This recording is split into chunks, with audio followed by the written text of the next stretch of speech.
Vous savez, dans la société africaine, les marabouts font partie du quotidien.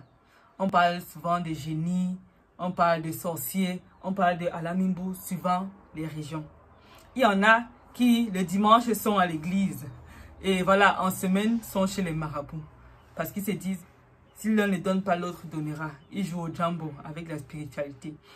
Aujourd'hui, là, fondé sur l'expérience particulièrement de K.S. Bloom, on va parler de ça de manière terre à terre, de manière logique, en fait. De manière logique.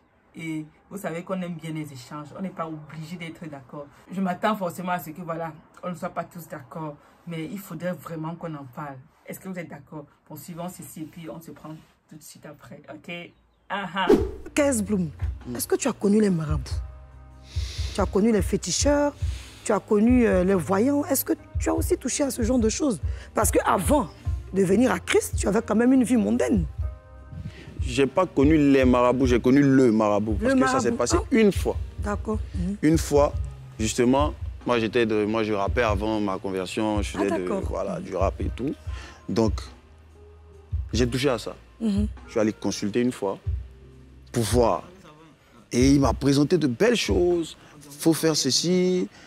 Déjà, il a déballé comme quoi tu vas percer d'abord en Côte d'Ivoire, après en Afrique et dans le monde entier. Bon, c'est logique. Ouais, tu vas percer dans le monde entier d'abord avant de percer en Côte d'Ivoire. Il faut forcément que tu commences par là où tu es. Ou bien. Donc, il me dit que... Attention, il te voit un peu donner un petit truc. Non, il ne peut rien créer. Tu vois, donc, après ça, c'est là où tu comprends que quand tu es dans le péché, tu t'enfonces au plus profond. Parce que là, ça ne m'est jamais venu en tête que j'allais m'asseoir devant un charlatan pour consulter quelque chose ou bien pour parler de trucs. Donc, il m'a donné un pot. Le pot, il me dit, tu te laves avec ça à partir de minuit, mais tu dois être dans un espace où tu vois le ciel. Yeah. Dans une cour. Donc, je suis dans une cour où il y a des gens. Donc, où trouver une cour où il n'y a personne? C'est ça. Surtout quand on se lave, on est nu quand même. Et puis, à minuit. Donc, dans une maison inachevée. Yeah. Wow. 3 jours d'affilée. Puis, c'est 3 jours d'affilée. Si tu rates un jour, tu reprends les trucs. Donc, possible. À minuit, il faut me voir au quartier, en train de chercher une maison inachevée pour me laver. Pour réussir dans la musique. Waouh. Wow. Et figurez-vous qu'après ça, il avait dit, la semaine qui suit, tu vas voir un peu comment ça se passait. Pas lui qui m'a chicoté, pas lui qui m'a...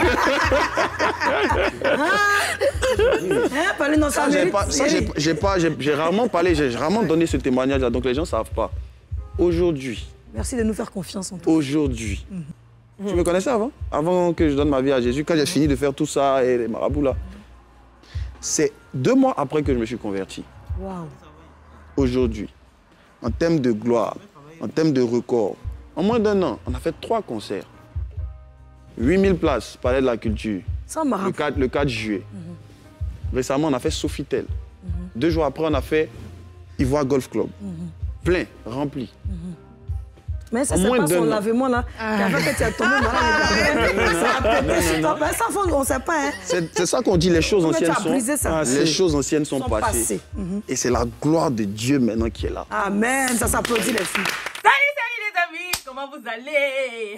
Comment vous allez cet après-midi, ce matin, cette journée? Bref, comment vous allez? Moi, je suis très heureuse de vous retrouver encore pour cette autre vidéo. Je ne sais pas ce que vous avez pensé de cette confidence, disons, cette confidence publique à Mondiovision de K.S. Bloom concernant les marabouts. Donc je suis là pour vous servir. Bienvenue à tous ceux qui nous ont rejoints. Vous êtes de plus en plus nombreux qui nous font confiance. Et merci. Vraiment, nous ne prenons pas cela pour acquis. Merci pour vos encouragements. Merci, voilà, pour toute la force que vous nous donnez dans les commentaires, en privé et tout. Ah, les amis, merci. Merci, merci vraiment beaucoup. Alors, vous savez, je suis une personne qui aime bien les échanges. Généralement, je préfère m'écouter par rapport à parler, vous voyez. Et dans mes échanges, une fois, je parlais à des personnes qui disent, voilà, que voilà, Jésus, c'est pas trop le truc. Et que ils croient en leurs ancêtres, ils croient en leurs parents et tout, que voilà, que ça c'est un truc qui a été imposé par les colons. Donc, on doit retourner aux religions africaines et tout. Parce que voilà, tout ce qui vient après là, ce sont des choses que les gens ont imposées sur nous. Et ils ont pris l'exemple de, voilà, ils sont venus avec la Bible, ils ont demandé de fermer les yeux pour prier. Et lorsque nous avons ouvert les yeux, voilà, on n'avait plus rien, on était pauvres et tout. Bon, une succession d'arguments en fait qui ne sont pas si fragiles que ça, dans tous les cas. Mais au-delà de tout ça, n'est-ce pas? Parce que échanger c'est bien, mais à un moment, lorsque la discussion devient vile et stérile, voilà, ça ne produit plus de fruits et voilà. Bon, moi, ce que je pense de tout ça, c'est que si on veut être logique, si on veut aller sur la logique, n'est-ce pas? Je pense que personne ici, personne d'entre nous ne croit pas qu'il y a un Dieu suprême quelque part, qu'il y a un être supérieur quelque part.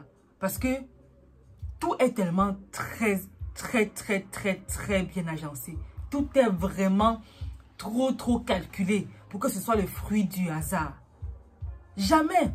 Comment est-ce qu'on peut être 6 à 7 milliards de personnes sur Terre et chacun d'entre nous, en ce qui concerne les composants de son corps, c'est différent. C'est différent. Les gènes et tout ça, c'est différent. Vous expliquez ça comment? Vous avez dit que c'est le fruit du hasard. Mais jamais. Ça ne peut pas être le fruit du hasard. Je regarde même encore une vidéo de naissance. Voilà. Une simulation de naissance. Et tout. Je crois que je vais la mettre quelque part.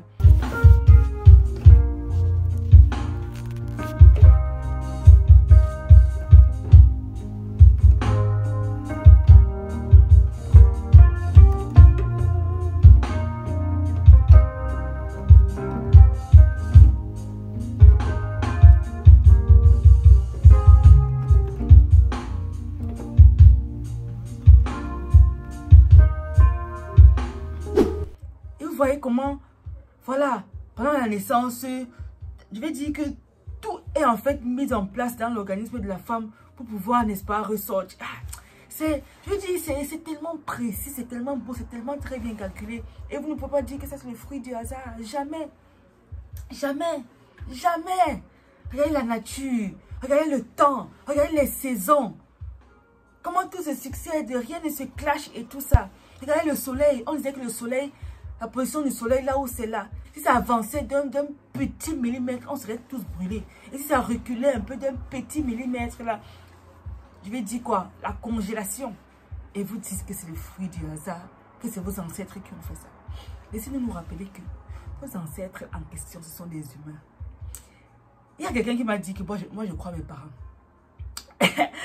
Bon, vous savez quoi? Le fait de croire ses parents, je vais dire, on aime tous nos parents. Hein. On les aime du plus profond. Ce sont nos dieux sur terre. Pour l'autre là, ce n'est même pas une discussion. Mais rendons-nous à l'évidence, ils vont finir par partir. Ils ne sont pas éternels. Et donc si ta croyance est fondée sur un être qui n'est pas éternel, quand ils vont partir, tu vas faire comment? Je veux dire quoi? C'est une réalité. Leurs parents, eux, sont partis. Et avant eux, leurs parents, à nos arrières sont partis. C'est vrai que voilà, on ne mourra pas tous, comme nous dit la Bible, mais lorsqu'on voit là, le monde ici encore peut-être dans 5000 ans, ça va toujours continuer. Donc je pense que plein d'entre nous ne seront plus là.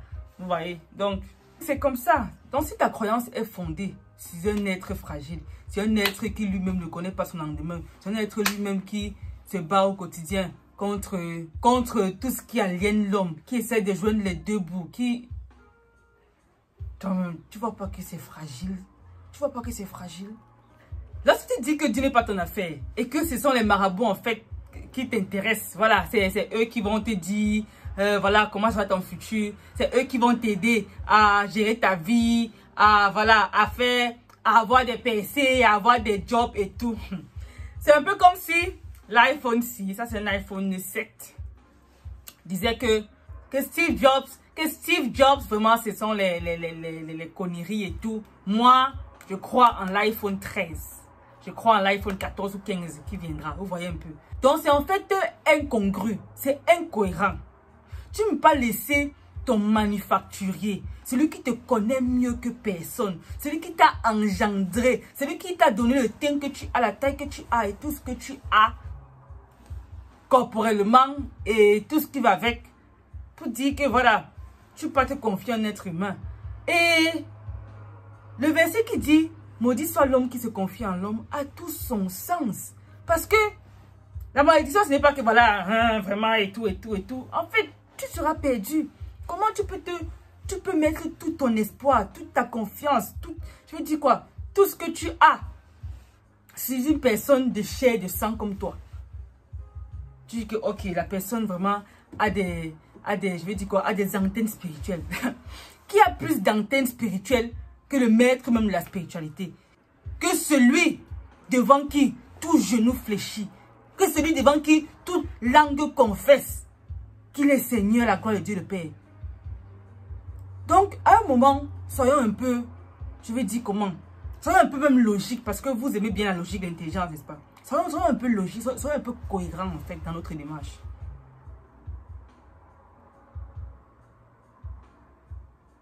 Je pense être posé pour que voilà, ça descende bien. Let it sink in, ok. Non, sérieusement, on ne doit pas être très long sur cette vidéo. Donc, vous voyez, ce qui m'a intéressé par après avec la vidéo de KS Bloom, c'est que il dit qu'il a fait tout ça. Le bon qu'on lui a dit pendant 3 jours là, sur un espace, dans un espace ouvert et tout. Mais après ça, TikTok. C'est quand il a dit que Seigneur, moi je suis fatigué. Moi, en fait, venir à moi tout ce qui est fatigué et chargé. Donc il était ici. Quand il a essayé de se battre par lui-même, de faire toute forme d'effort, aller même vers les gens et tout, il a vu que ça ne donnait pas, mon frère. Il a dit que Seigneur, me voici. Me voici, oh Seigneur, me voici tout. Me voici tout. Oh. C'est là maintenant que Dieu a dit que, ok, je gère. Et vous le voyez aujourd'hui. Donc, évidemment, ça devrait nous inspirer en fait, et inspirer plus d'un. Pour se dire que, gars, lorsqu'il est écrit, que ce qui est écrit là, que venez à moi tout ce qui est fatigué et chargé là, ce n'est pas de l'olette. C'est la vérité. Donc venez, si aujourd'hui encore tu te sens dépassé par les événements, parce qu'il y a des gens qui ont voulu tellement faire de choses par eux-mêmes, tellement. C'est vrai que voilà, il faut l'intelligence, il faut le talent et tout, mais ça ne suffit pas. Si tu n'as pas le backup spirituel, car les choses seront très difficiles pour toi. Et qui mieux que ton créateur a ce backup là. Imagine-toi, une milliard de dangers qui t'accompagnent. Les amis, c'est tout pour moi. C'est tout pour moi pour cette vidéo. Moi, franchement.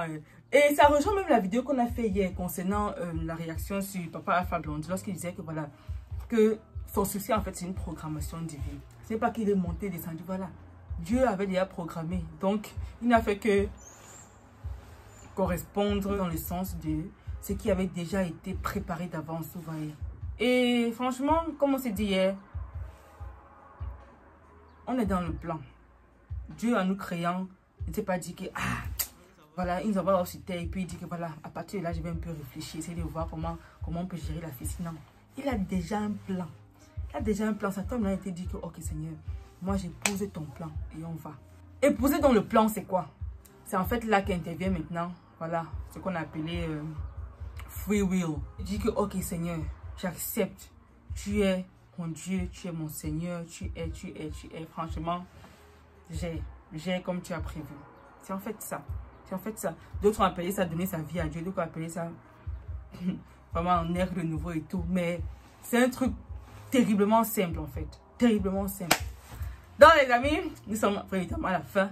J'étais mis là pour vous servir, pour vous faire kiffer. Est-ce que vous avez kiffé? Est-ce que vous avez kiffé? Donc vous connaissez la rengaine. Prenez soin de vous, de votre cœur, de votre santé mentale. Investissez en vous-même. Car pourquoi vous êtes votre meilleure entreprise. Bye! C'était un plaisir. Comme d'habitude, faites-nous savoir ce que vous avez pensé de tout ça. Et au plaisir de vous revoir dans la prochaine vidéo. Bye! N'hésitez pas à liker la vidéo si elle vous plaît. Et si vous êtes nouveau sur la chaîne, n'oubliez pas de vous abonner et d'activer la notification pour ne rater aucune de nos prochaines vidéos.